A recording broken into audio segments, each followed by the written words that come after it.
Selamat pagi adik-adik kelas Petrus. Apa kabarnya hari ini?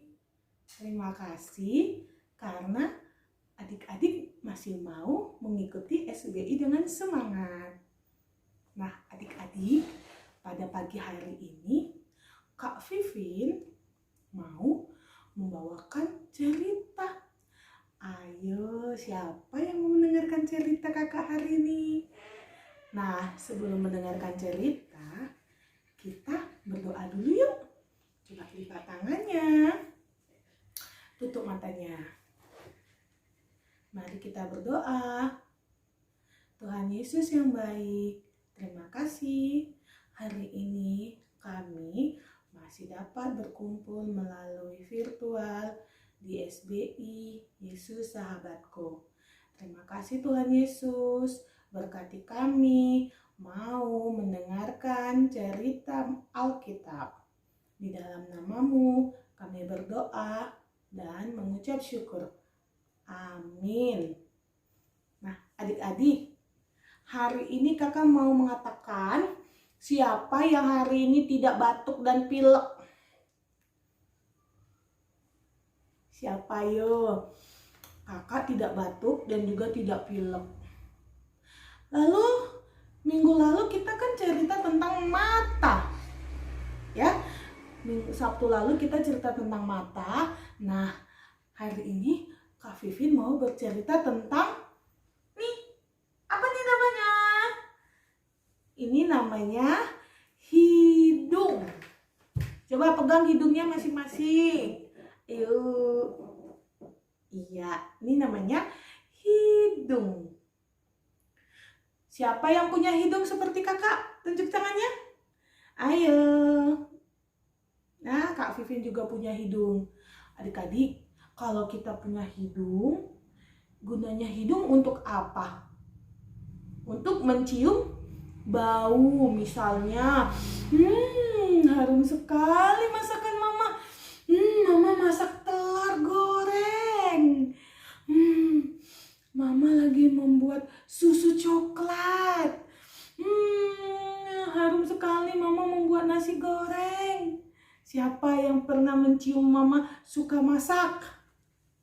Ya, kalau hidung kita tidak sakit, tidak flu, kita dapat mencium bau. Mau itu harum masakan, harum wangian bunga, harum buah. Itu semua karena hidung kita bisa menciumnya. Itu semua karena ciptaan Tuhan. Nah, ada nih adik-adik, seorang anak kecil bernama Kenny. Nah, si Kenny ini sedang flu, hidungnya tersumbat. Hidungnya Kenny tersumbat dan Kenny susah bernafas. Dia juga tidak bisa mencium bau masakan mama yang harum sekali. Padahal Kenny suka makan telur goreng atau telur ceplok, ya, atau makan nugget. Nah, Kenny suka sekali, tapi Kenny nggak bisa mencium mama menggoreng telur sama nugget karena hidungnya sedang tersumbat. Dia pilek, hacim, gitu. Nah, si Kenny ini dia sedang sakit flu. Mama membawa Kenny berobat ke dokter. Lalu mama menyuruh Kenny untuk istirahat karena Pak Dokter mengatakan harus istirahat dan minum obat. Tapi begitu pulang dari dokter, Kenny melihat ada es krim lewat. Wow, es krimnya sangat menarik. Siapa yang suka makan es krim? Nah, sama dong, Kak Vivin juga suka makan es krim. Tapi kalau lagi flu, lagi pilek, gak boleh makan es krim. Kenny merengek minta sama mamanya, "Mama, mau makan es krim," kata Kenny.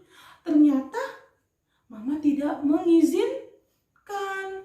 Tidak boleh Kenny karena Kenny masih pilek. Kenny. Akhirnya Kenny membeli es krim dan memakannya dengan senang hati. Es krimnya berwarna coklat, rasa coklat, ada stroberinya. Enak sekali es krim ini. Kenny memakan es krimnya dengan habis. Lalu tidak lama kemudian Kenny menjadi pilek, semakin bersin. Hacim, hacim, begitu kata Kenny. Nah, setelah Kenny bersin, Kenny menjadi demam seperti ini. Kenny demam, mama demam, meriang, kata Kenny. Lalu mama memeluk Kenny karena Kenny sakit. Dan mama menasehati Kenny kalau sedang flu tidak boleh ya meminum es krim. Nanti kalau flu-nya sudah sembuh dan Kenny sudah sehat, Kenny boleh minum es krim kembali. Pesan dari mama. Lalu Kenny mengatakan, iya mama, maafkan Kenny ya. Kenny sakit, tidak nurut sama mama. Maafin Kenny ya ma, kata Kenny sama mamanya. Nah, akhirnya Kenny pun menyesali karena tidak taat sama mama. Nah, adik-adik, kalau kita sedang flu, hidungnya sedang bersin, lalu pada ada yang keluar dari hidung itu Iya, ada cairan keluar dari hidung, itu kita sedang flu. Berarti kita tidak boleh makan es krim. Terus kalau kita sedang flu, bisa nggak hidung kita mencium bau masakan mama? Enak sekali masakan mama. Kalau hidung kita lagi flu, lagi tersumbat, tidak bisa. Nah, begitu adik-adik. Jadi kalau gunanya hidung itu untuk mencium bau wangian, bau masakan, bau dari buah, bunga-bunga, semuanya kita bisa hirup. Dan juga kita bisa bernafas dari hidung. Bernafas. Segar sekali udara yang diberikan Tuhan kepada kita. Nah, adik-adik, sampai di sini cerita kakak Sabtu ini tentang hidung. Sampai bertemu lagi di Sabtu depan dengan cerita yang berbeda. Sampai ketemu di Sabtu depan adik-adik. Terima kasih. Tuhan Yesus memberkati.